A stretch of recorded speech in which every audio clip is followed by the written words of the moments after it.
Welcome to our family square foot garden part 2. I just wanted to show you what we see when we look out into the tree next to our deck. I'm actually looking down from our deck into this robin's nest, and you can see the 3 little ones that are in there.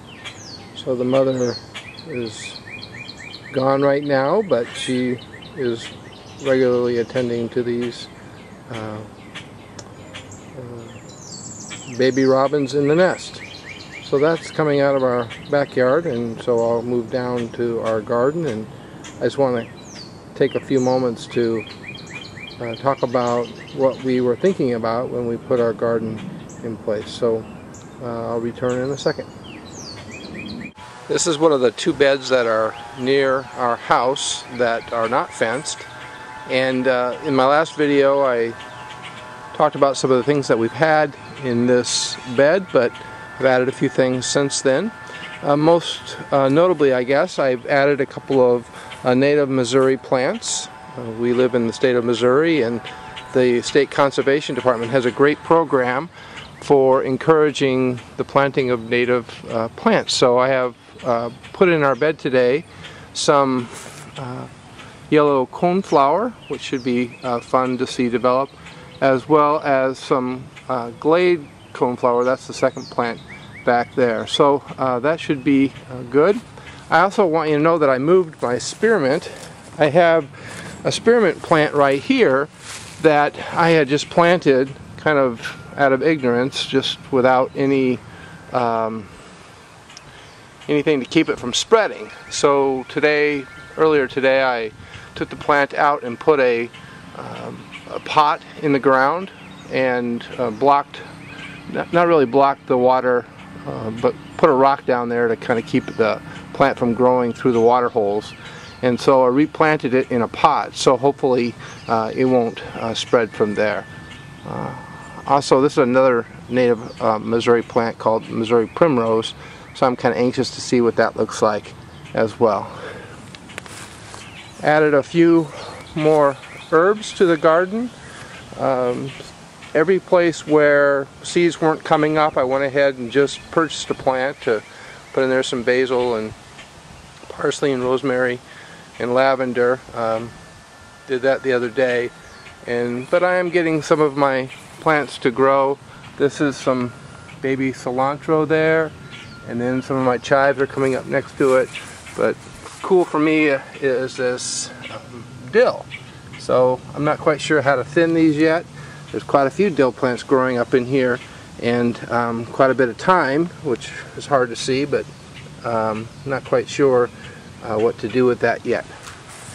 The other thing I want to mention to you is that in my video the other day, you may have seen this brown box behind our garden. I'm going down that steep hill again. Brown box.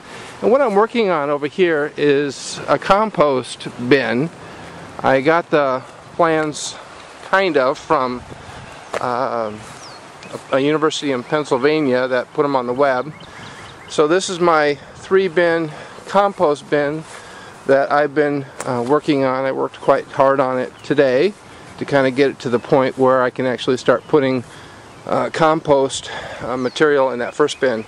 I have a compost pile which kind of got trounced on today, but I'm going to move that into this first bin to get my compost going. I will have some sliding doors, at least a panel that slides in and out on the front of it, and if I need to, I'll go ahead and put a lid on as well. But I've been working on that. I guess the thing that I think is a little unique about it is that I made it out of a neighbor's fence.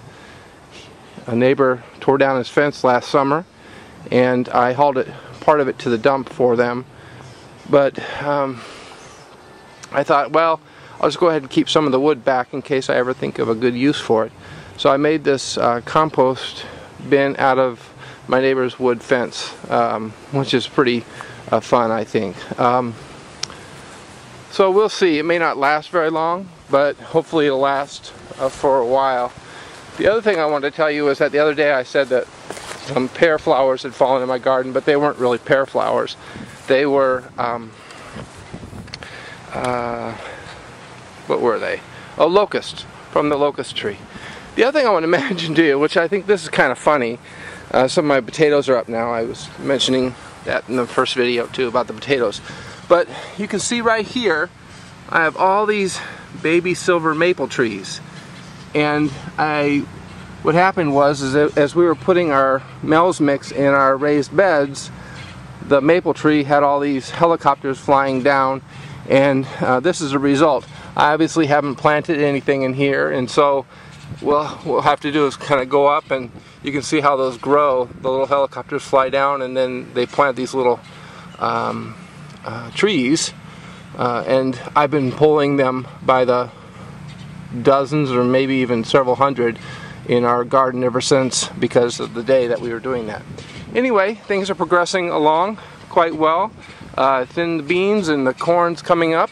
I'm kind of anxious to see how all these plants produce. It was funny because I told my wife, she said the garden's looking good, and I agree, it is looking very good, but I'm just hopeful that we'll actually be able to eat a meal from our garden this year. Alright, that's part 2. I just wanted to talk about the compost bin and talk about progress in the garden. And you can't smell it, but the grill is on, and we're having a meal off the grill tonight, so I'm excited about that, and I'm going to get to that. Alright, thanks for watching.